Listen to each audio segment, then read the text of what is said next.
او کما قال علیہ الصلوۃ والسلام۔ بزرگوں، دوستوں، اس وقت قرآن کریم کی ایک آیت تلاوت فرمائی اور نبی کریم صلی اللہ علیہ وسلم کی ایک حدیث شریف پڑھی، اسی کے متعلق چند واقعات حضرات کے سامنے بیان کرنی ہے۔ اللہ رب العزت سے دعا کیجیے کہ اللہ تعالی ہم سب کو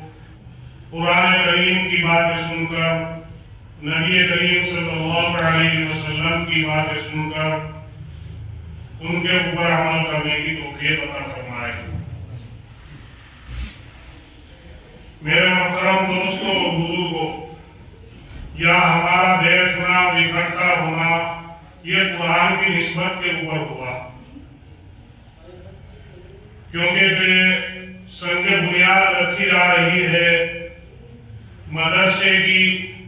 اس کے اندر جو تعلیم ہوگی وہ قرآن کریم کی ہوگی، اور قرآن کریم اللہ رب العزت نے جتنی بھی کتابیں دنیا کے اندر انبیاء کرام علیہ السلام کے اوپر نازل فرمائی، سب سے اعلیٰ اور سب سے افضل جو کلام ہے وہ قرآن کریم ہے۔ تو اس لیے میرے محترم دوستوں اور بزرگوں،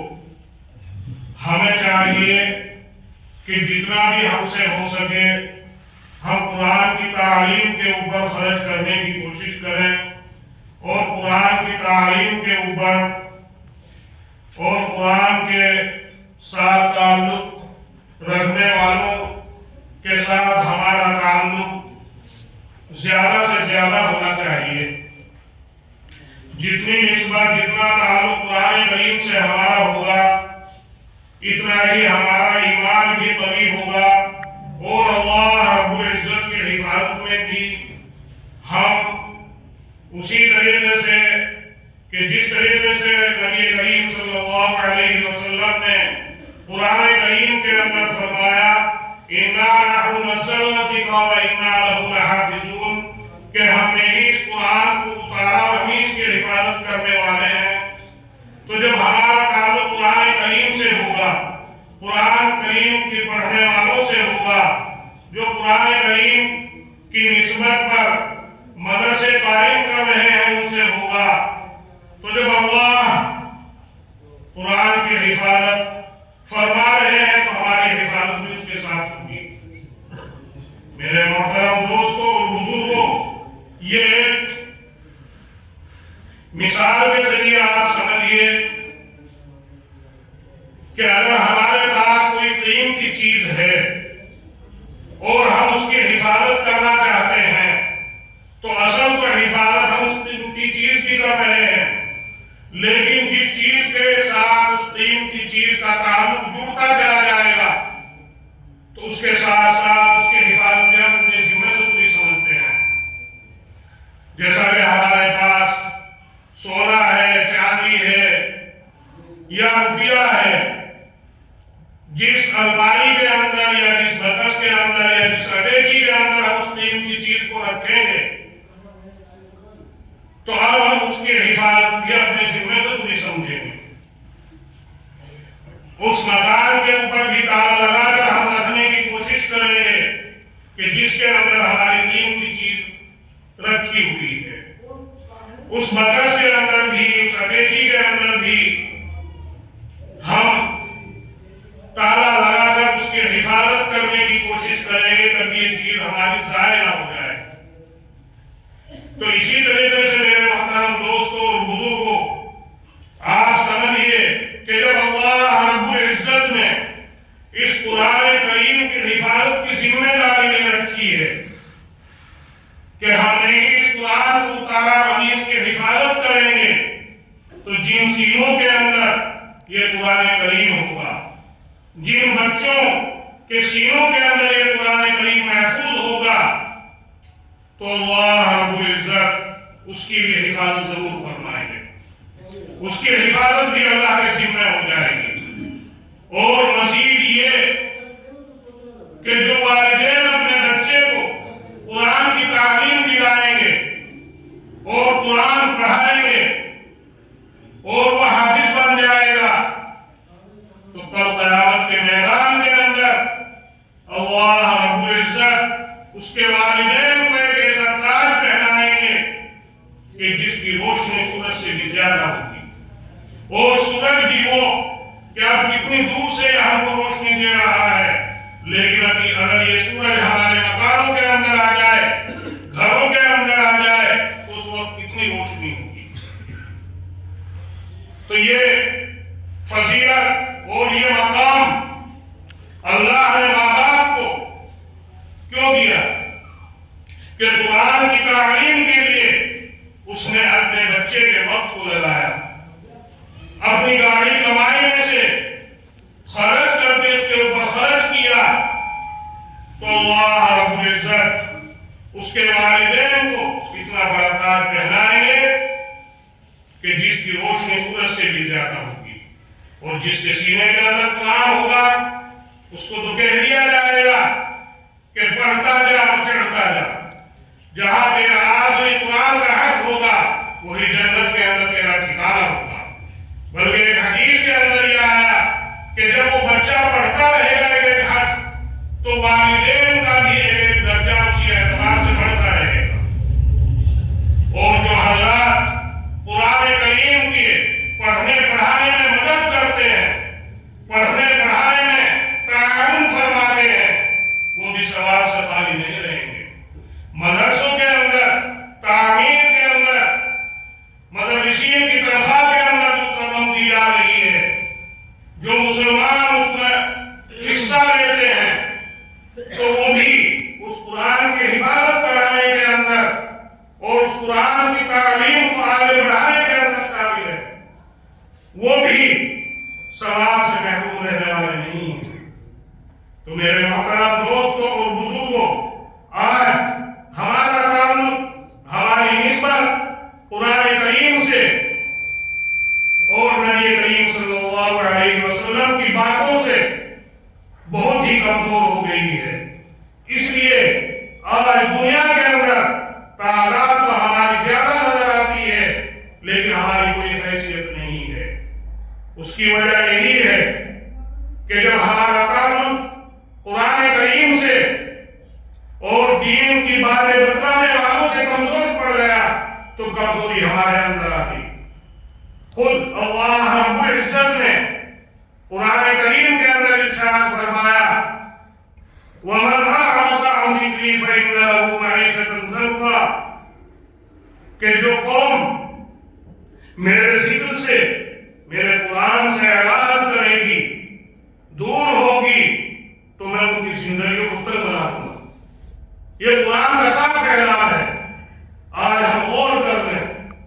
دیکھ لیں کہ جتنی ہماری دوری دین سے، قرآن سے ہوتی جا رہی ہے، اتنی ہی ہماری زندگی تنگ ہو رہی ہے۔ آج ہم یہ نہ سوچیں کہ قرآن سے ہٹ کر ہم مالدار ہو گئے، یا ہم نے کوٹھی بنگلے بنا لیے، یا ہمارے پاس گاڑیاں ہو گئی یا بلاک ہو گئے، یا ہماری اولاد ترقی کر رہی ہے، بلکہ زندگی تنگ بنانا اس کا نام نہیں ہے کہ اللہ ہم کو غریب بنا دے۔ جہاں صورت یہ ہے، بہت سی صورت زندگی تنگ بنانے کی ہیں۔ نمبر ایک، اگر ہم قرآن سے تعلق کیے ہوئے نہیں ہیں، قرآن سے دور ہو رہے ہیں، اللہ نے ہم کو مال دے دیا اور ہم سوچے کہ ہماری زندگی تنگ کہاں ہے، لیکن بیمار بنا دیا اور بیمار ایسا بنایا کہ جب اسپتال کے اندر پہنچے، ڈاکٹروں کے پاس پہنچے تو پابندی لگا دی کہ تم فلاں چیز نہیں کھا سکتے، فلاں چیز استعمال نہیں کر سکتے۔ تو دیکھیے مال موجود ہے لیکن اس سے فائدہ نہیں اٹھا رہا ہے، تو زندگی تنگ ہے یا نہیں ہے؟ اسی طریقے سے اللہ نے اولاد دے دی اپنی نافرمانی کے باوجود، لیکن اولاد نافرمان، اولاد کہنا نہیں مانتی، اولاد جو ہے وہ ہماری باتوں کو ماننے کے لیے تیار نہیں، تو پھر زندگی تنگ۔ تو میرے محترم دوستو، جو قرآن کریم کے اندر فرمایا وَمَنْ أَعْرَضَ عَنْ ذِكْرِي فَإِنَّ لَهُ مَعِيشَةً ضَنْكًا، کہ جو قوم میرے ذکر سے اعراض کرتی ہے اور میرے قرآن سے اعراض کرتی ہے، میں ان کی زندگیوں کو تنگ بنا دیتا ہوں۔ تو آج جو مسلمان کی زندگی تنگ ہو رہی ہے، یا مسلمان اپنے آپ کو بہت زیادہ پریشانیوں میں گھرتا ہوا دیکھ رہا ہے، گھٹن محسوس کر رہا ہے، اس کی سب سے بڑی وجہ یہی ہے کہ وہ قرآن کہ جس کی حفاظت کی ذمہ داری اللہ نے لی، وہ قرآن کہ جس کے ذریعے نبی کریم صلی اللہ علیہ وسلم نے یہ فرمایا کہ اس قرآن کے ذریعے میں ایک قوم کو بلند کرتا ہوں اور اس قرآن کے ذریعے ہی ایک قوم کو میں ذلیل و خوار کر دیتا ہوں، اس قرآن سے آج ہم ہر ایک مسلمان دیکھ لے کہ کتنا بڑا تعلق، کتنی بڑی نسبت، کتنا بڑا جوڑ ہمارا ہے۔ جب ہمارا جوڑ، ہمارا تعلق کمزور ہو گیا، ہم نے قرآن کو نہیں سمجھا، قرآن کے جو پڑھانے والے ہیں ان کی عزت کو ہم نے نہیں سمجھا، ان کا احترام ہم نے نہیں کیا، اور ان کے ساتھ ہم نے تعلق نہیں جوڑا، اور یہ سوچ رہے ہیں کہ دنیا والوں کے ساتھ تعلق کر کے ہم کامیاب ہو جائیں گے، ہرگز کامیاب نہیں ہو سکتے۔ تو میرے محترم دوستوں اور بزرگوں، اگر ہم کو صدقہ جاریہ رکھنا ہے اور ہم یہ چاہتے ہیں کہ زندگی کے اندر بھی اللہ کی رحمتیں ہمارے اوپر آئیں اور مرنے کے بعد بھی قبر کے اندر بھی سکون ہم کو ملے، حشر کی سختیوں سے بھی ہماری حفاظت ہو، جہنم سے بھی ہم بچ جائیں،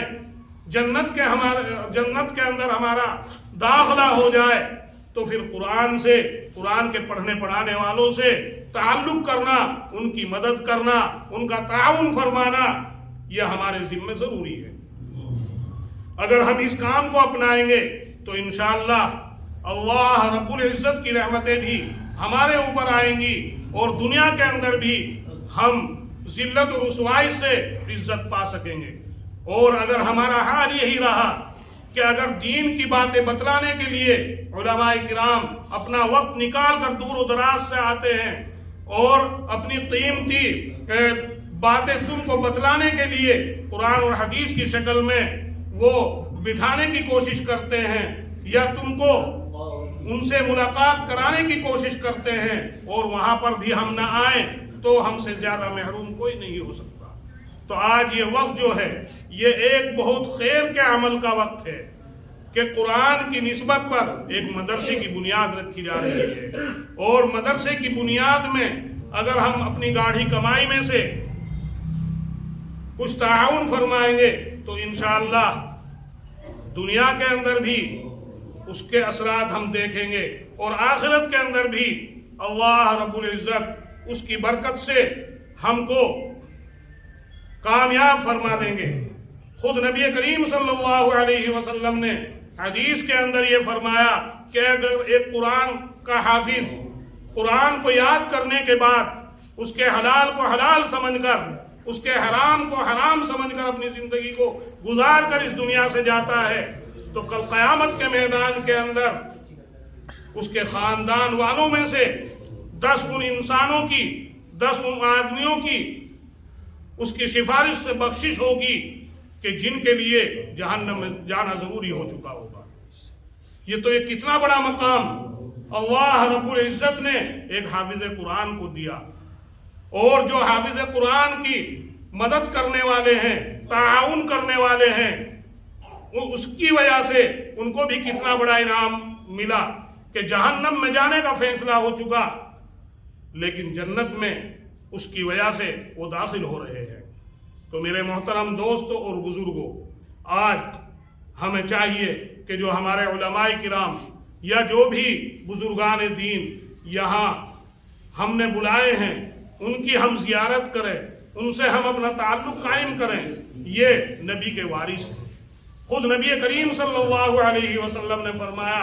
العلماء ورثۃ الانبیاء کہ علماء جو ہیں نبیوں کے وارث ہیں. اب نبی تو اس دنیا کے اندر آنے والا نہیں ہے،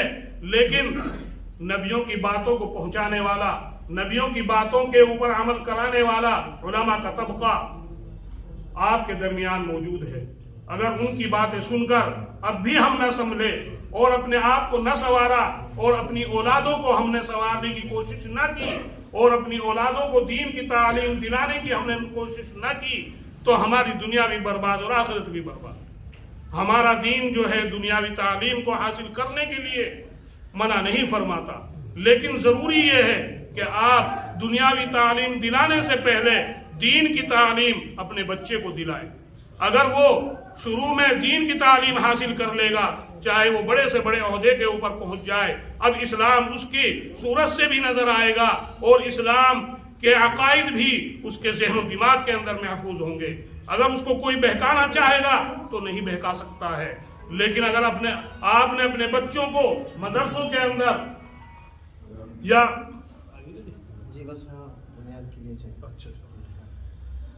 تو دیکھیے کہ اب انشاءاللہ وہ بنیاد کا عمل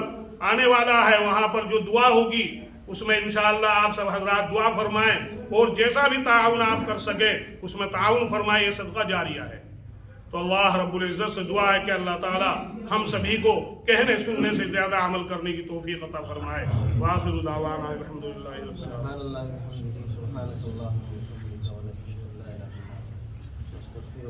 چلیں